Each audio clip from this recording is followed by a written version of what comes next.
ప్రేక్షకులందరికీ నమస్కారం. 2024 సంవత్సరం మార్చి 10వ తేదీ నుండి మార్చి 16వ తేదీ వరకు గల వార ఫలాల్లో మకర రాశి వారికి ఎలా ఉండబోతుంది, అలాగే ఈ రాశి వారు చేయాల్సిన పరిహారాలు ఏమిటో ఈ వీడియోలో తెలుసుకుందాం. పూర్తి వివరాల్లోకి వెళ్లే ముందు మీకు ఏమైనా సమస్యలు ఉన్నా లేదా మీరు ఏమైనా సమస్యలతో బాధపడుతున్నా వాటి పరిష్కారం కోసం మీరు స్క్రీన్ మీద కనిపిస్తున్న మా గురువు గారి నెంబర్ కి కాల్ చేసి మీ సమస్యలకు తగిన పరిష్కారం పొందండి. ఖచ్చితంగా మీ సమస్య పరిష్కారం అవుతుంది. అలాగే మీరు ఇప్పటి వరకు మా ఛానల్ ని సబ్స్క్రైబ్ చేసుకోకపోతే వెంటనే సబ్స్క్రైబ్ చేసుకోండి. అలా చేసినట్లయితే మీరు మా వీడియోని మిస్ అవ్వకుండా చూడవచ్చు. ఇక వివరాల్లోకి వెళ్తే ఈ వారం మకర రాశి వారు గ్రహాల స్థానం ప్రకారం సగటు కంటే మెరుగైన ఫలితాలని పొందుతారు. ఇది కాకుండా సమాజంలో మీ స్థానాన్ని బలోపేతం చేయడానికి మరియు సంపదని పెంచుకోవడానికి ఈ సమయంలో మీకు అనేక అద్భుతమైన అవకాశాలు వస్తాయి. ఇంకా మీ కుటుంబంలో ఎవరైనా వివాహం చేసుకున్నట్లయితే వారికి ఈ వారం సంతానం గురించి వార్తలు రావచ్చు. ఇది వారి కుటుంబంలో సానుకూలతని తెస్తుంది మరియు పెద్దల్ని సంతోష పెట్టడంలో కీలక పాత్ర పోషిస్తుంది. అలాగే తమ చుట్టూ ఉండే ఉత్సాహంతో మానసిక ఒత్తిడిని దూరం చేసుకోగలుగుతారు. ఇంకా ఈ వారం మీరు ముఖం మరియు గొంతుకు సంబంధించిన సమస్యల నుండి బయటపడవచ్చు. అలాగే రెండవ ఇంట్లో శని ఉండడం వల్ల మీరు ఆహారం తీసుకునేటప్పుడు చాలా జాగ్రత్తలు వహించండి. ఇంకా భాగస్వామ్యంతో వ్యాపారం చేసే ఈ రాశి యొక్క స్థానికులు ఈ కాలంలో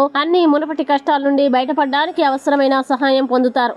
అలాగే ఈ సమయం మీ కెరీర్ కి చాలా మంచిదని రుజువు చేస్తుంది. అలాగే మీరు అనేక మంది పెద్ద వ్యక్తుల్ని కలుసుకుంటారు మరియు వ్యాపార విస్తరణకి సరైన ప్రణాళికలు వేస్తారు. ఇక విద్యార్థులు తమ చదువుకు సంబంధించిన ప్రతి పనిని వారం చివరిలో వాయిదా వేయడం సమంజసం కాదని అర్థం చేసుకోవాలి. ఎందుకంటే రేపపాటులో ఒక వారం మాయమైపోతుంది. ఆ తర్వాత సమయాభావం వల్ల ఇబ్బందులు పడవచ్చు. అందువల్ల సోమరితనం మీపై ఆధిపత్యం చెలాయించొద్దు మరియు మిగిలిన పనుల్ని త్వరగా పూర్తి చేయడానికి ప్రయత్నించండి. ముఖ్యంగా మకర రాశి వారు చదువుపైన అధిక దృష్టి పెట్టాలి. ఇక మకర రాశి వారు ఈ వారం చేయాల్సిన పరిహారాలు గనక చూసినట్లయితే ప్రతిరోజు 11 సార్లు శనేశ్వరాయ నమః అని జపించండి. మంచి శుభ ఫలితాలని పొందుతారు. అలాగే ఈ వారం మకర రాశి వారికి అనుకూల తేదీలు గనక చూసినట్లయితే వీరికి 11వ తేదీ చాలా మంచి రోజు. ఈ తేదీలో ఏ పని ప్రారంభించినా సరే మంచిది.